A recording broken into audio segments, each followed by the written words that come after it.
अस्सलाम वालेकुम। आप देख रहे हैं PA न्यूज़ HD और मैं हूं आपके होस्ट सादिया बतूल। शामिल करते हैं आज की अहम खबरें। रिपोर्ट शामिल करते हैं ब्यूरो चीफ कराची मोहम्मद सलीम से। आवाम को पेट्रोलियम मसनूआत की कीमतों में एक बार फिर रिलीफ मिलने का इम्कान। पेट्रोलियम मसनूआत की कीमतों में एक बार फिर कमी की तवक्को जाहिर की जा रही है, जिसका इतलाक 16 जनवरी से होगा।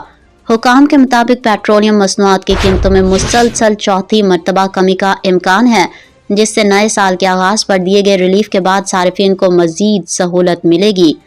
तफसीलात के मुताबिक पेट्रोलियम मसनूआत की कीमतों में मजमूई तौर पर 4 रुपये 59 पैसे फ़ी लीटर तक कमी मुतवक्के है, जबकि हाई स्पीड डीजल 2 रुपये 70 पैसे फ़ी लीटर सस्ता हो सकता है। इसी तरह मट्टी के तेल की कीमत में 1 रुपये 82 पैसे और लाइट डीजल ऑयल की कीमत में 2 रुपये 8 पैसे फ़ी लीटर कमी का इम्कान है। इससे कबल 1 जनवरी 2026 को भी पेट्रोल की कीमत में 10 रुपये 28 पैसे फ़ी लीटर और हाई स्पीड डीजल की कीमत में 8 रुपये 57 पैसे फ़ी लीटर कमी की गई थी, जिसे अवामी सतह पर मुस्बत इकदाम करार दिया गया था। न्यूज़ स्टूडियो से अब तक के लिए इतना ही। मज़ीद खबरों और अपडेट्स के लिए देखते रहिए PA न्यूज़ HD।